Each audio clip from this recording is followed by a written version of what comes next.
지난 50년간 인간이 달에 가지 않는 건 달 탐사에 필요한 막대한 비용 때문입니다. 국민 세금을 들여서 달에 갔지만 뚜렷한 결과물이 없다 보니 달에 가는 게 큰 부담이었을 겁니다. 하지만 이젠 달라졌습니다.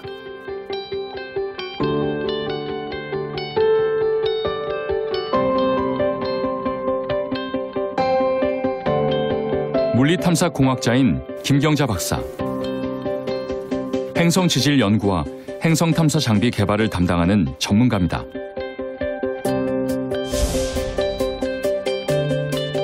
일본의 달 탐사 프로젝트에도 참여했던 경력을 가진 그녀는 달 탐사에 대한 지대한 관심의 이유를 이렇게 단언합니다. 달에 왜 자꾸 갑자기 또 가게 됐느냐, 그거는 이제 화성으로 눈을 돌렸다가 이제 자원 전쟁에 이제 쉽게 말하면 그게 키포인트라고 볼 수 있습니다.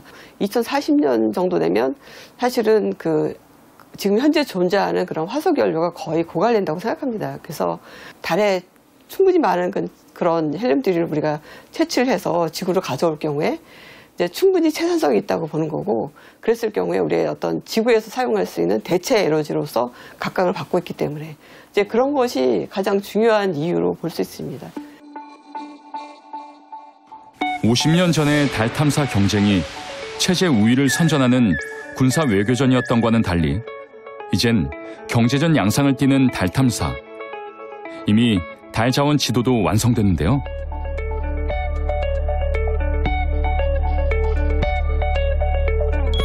무한 자원의 보고인 달. 그 핵심은 바로 헬륨3라는 물질입니다. 태양이 에너지를 내는 방식을 닮았다 해서 인공 태양으로 불리는 핵융합. 헬륨3란 물질을 핵융합에 이용하면 태양처럼 전 세계가 1년 동안 사용할 에너지를 찰나에 만들 수 있습니다. 태양풍을 타고 우주를 떠도는 헬륨3 입자. 헬륨3는 지구에 오면 대기와의 마찰로 금세 타버리지만 대기가 없는 달은 태양풍을 직격으로 맞아 헬륨3를 고스란히 보존해 왔습니다.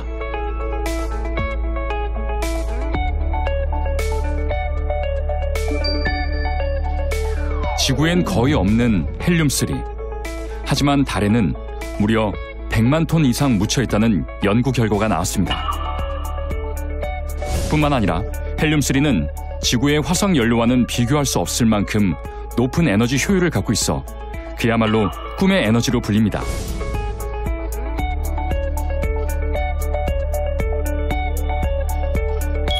불과 25톤만 있어도 미국인 전체가 1년 동안 쓸 전기를 생산할 수 있는 헬륨3. 만약 달에 헬륨3를 모두 가져온다면 지구는 무려 1만 년 동안 에너지 걱정 없이 살 수 있습니다.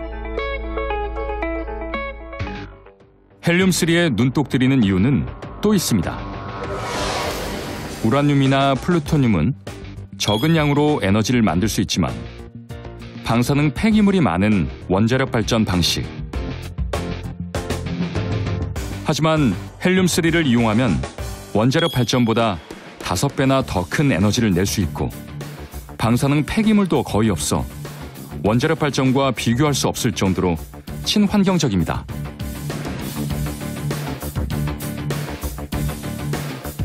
달을 조금이라도 많이 아는 나라가 에너지 전쟁에서 유리한 시대. 달은 환경오염과 자원 고갈로 신음하는 지구의 구원투수가 될 모양인데요.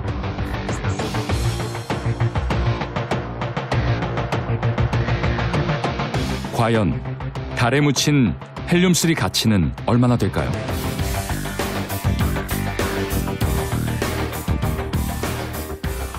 (1톤은) 이제 $3 빌리언.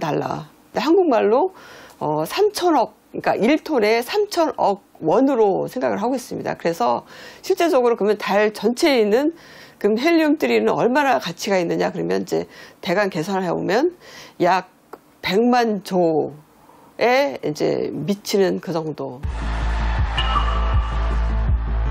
무려 금 6배에 해당하는 엄청난 값어치를 가진 헬륨3. 달에 헬륨3를 가져오기만 한다면 인류는 에너지 걱정과 작별을 고하게 됩니다. 하지만 과제도 있습니다. 먼저 헬륨3를 이용할 핵융합 실험로가 만들어져야 하는데요. 실험로가 만들어져도 한참 뒤에나 발전이 가능하기 때문이죠.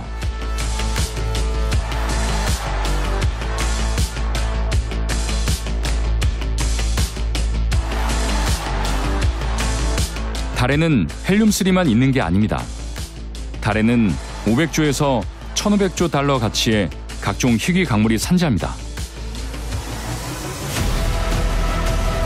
이미 세계 각국의 달 탐사 전문 기업들은 달에서 일확천금을 노리기 위해 발빠르게 나서고 있습니다. 산과 바다로 덮인 지구와 달리 아무것도 없어 줍거나 캐기만 하면 되는 달 자원. 채굴과 운송에 적지 않은 비용이 들지만 채산성이 높다는 장점이 있는데요.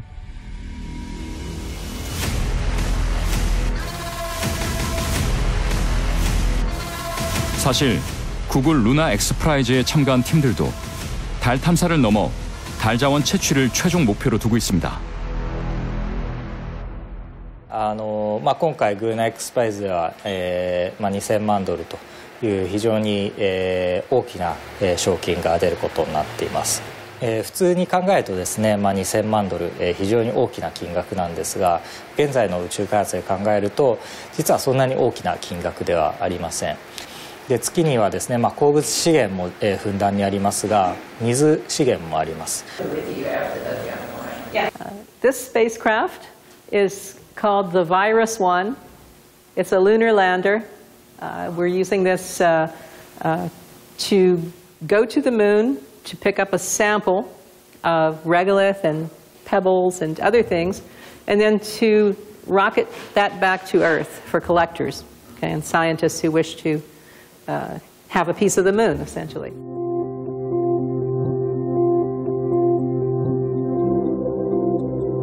기술적 한계와 높은 비용 때문에 영화나 소설의 단골 소재로만 쓰였던 우주광산. 하지만 달 탐사 경쟁에 불이 붙으면서 우주광산이 가까워지고 있습니다. 각종 희귀 광물을 비롯해 로켓 연료와 생활용수로 쓸 수자원까지 풍부한 달. 그런데 이렇게 달의 가치가 올라가도 달의 평화는 지속될 수 있을까요?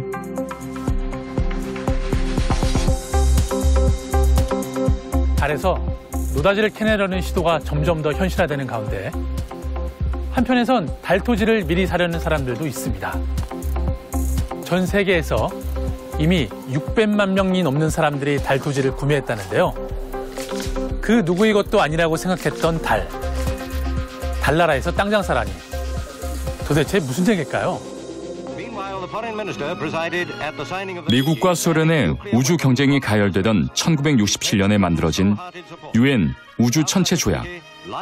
그 어떤 정부나 기관도 소유권을 주장할 수 없다는 게 이 조약의 핵심입니다.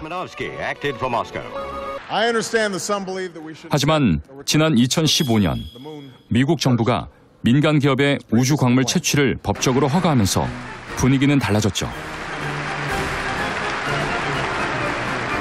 소위 말하는 이제 민간 기업들이나 개인들이 우주로 이제 갈 수 있는 기회를 주는 거예요. 그리고 이제 이것은 어떻게 보면 그 1862년에 홈스테드법이라고 땅이 먼저 가서 달려가는 사람이 그 땅을 차지하게끔 하고 조금의 액수만 내면 다 소유권 인정하던 그런 홈스테드법이 있거든요. 예, 그래서 결국은 이제 광물 채굴도 하고 금광도 발견하고 막 그러잖아요. 그래서 이것은 어떤 면에서는 제2의 홈스테드법이다. 우주에 대한 홈스테드 이렇게 주장을 하는데 다만 홈스테드법하고 틀린 거는 이제 소유권 자체가 국가가 소유권을 가지고 있는 게 아니죠. 그러니까 국가 주권은 완전히 배제된 상황에서 국가가 할 수 있게끔 여러 가지 개발을 할 수 있고 또 거기서 나오는 자원을 소유할 수 있게끔 그렇게 한다는 개념이죠. 미국뿐 아니라 다른 나라들도 민간 기업이 우주에서 채굴한 자원의 권리를 보장하는데요. 낭만의 상징에서 비즈니스의 장이 된 달. 한편에선 달 토지를 팔고 사는 사람도 생겼습니다. 1980년부터 달 토지를 파는 한 남자. 지금까지 70억 원의 수입을 올렸습니다. This is our chart that we use for selecting properties to sell to our customers around the world. All the red areas are areas that have been totally sold out, and we're working on new areas all the time. Everything that's not red is mine. That's everything is yours. Everything is mine except for the red stuff, which I have sold. 그가 파는 것은 달뿐만이 아닙니다. 우주의 모든 행성을 판다 해도 과언이 아닌데요. 그렇다고 땅을 비싸게 파는 것도 아닙니다. 무조건 4,000제곱미터당 우리 돈 약 35,000원을 받는데요. 어떻게 이런 일이 가능했을까요? First of all, the Outer Space Treaty of 1967 from the United Nations in Article 2 states that no nation by appropriation shall have sovereignty or control over any of the satellite bodies. So governments can't own the land, they can't create or effectively enforce laws, and they have no control beyond that. So it was unowned property. So it's fully accepted that people can claim rights to lands. So with this in mind, I sent a declaration of ownership to the United Nations and told them my intent was to subdivide and sell the property to anybody that wanted it. 정부의 소유권만 배제한 우주조약의 허점을 이용한 우주부동산 사장님. 그에게 땅을 산 사람들은 전 세계 600만 명이 넘었습니다. We have 3 former presidents of the United States that are property owners. Ronald Reagan, Jimmy Carter, and George W. Bush. One of our customers bought a property for him. 우리나라에도 달 땅을 산 이가 10,000명 가까이 된다는데요. 직장인 장현현 씨도 그중 하나입니다.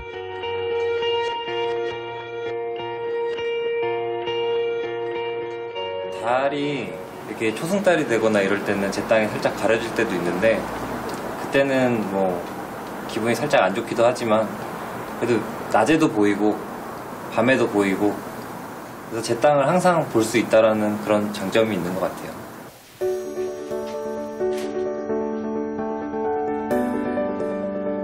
이게 저희 집의 자랑이기도 한 제 달땅 문서입니다. 마치 당첨된 복권이라도 된 듯 잘 간직해둔 증서. 요 근처 어딘가가 제 땅이라는 거고요. 요게 이제 제 땅임을 증명하는 달땅 문서입니다. 여기 보시면 제 이름도 있고 제가 구매한 자신의 세대엔 꿈 같은 얘기일지 몰라도 자녀 세대엔 현실이 될 수 있기에 투자 개념으로 달 땅을 샀다는 글입니다. 제 땅이 달본상으로는 딱 여기인 것 같네요. 지구가 보이는 쪽이거든요. 이게 보시면은 요쪽이 지금 지구가 보이는 면이고요. 이렇게 뒤집으면은 여기는 지금 지구가 안 보이는 면인데 뭐 달본상으로도 별로 이쁘진 않네요. 제가 산 쪽은 지금 이쪽이라서 깨끗하게 정리가 된 곳인 것 같습니다. 신도시죠. 얼핏 들으면 황당한 얘기지만 달 땅을 산 사람들은 꽤나 진지한데요. 과연 이 증서가 법적 효력이 있을까요?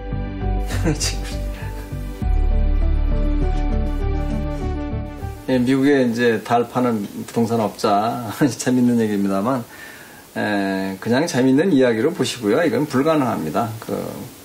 예를 들어서 국제사법재판소에 개인적으로 내가 감정이 있다고 혼자 갈 수 없잖아요. 국가만이 갈 수 있지 않습니까? 그러니까 국제법은 국가가 움직이는 것이지 개인이 움직이는 것이 아니기 때문에 이 사람의 발상은 상당히 이거 뭐 재밌는 것 같아요. 달은 자기가 소유해서 팔아먹겠다. 만약에 그 달 토지를 팔잖아요. 혹여나 좀 가능성이 있다면 교수님은 좀 사시겠습니까? 글쎄요, 그걸 왜 사야 돼요? 저는 우주법학자인데 가능한 평화롭게 지내길 바라지. 그거 뭐 그 토지 분양 받아가지고 뭐 거기도 부동산 있는지 모르지만.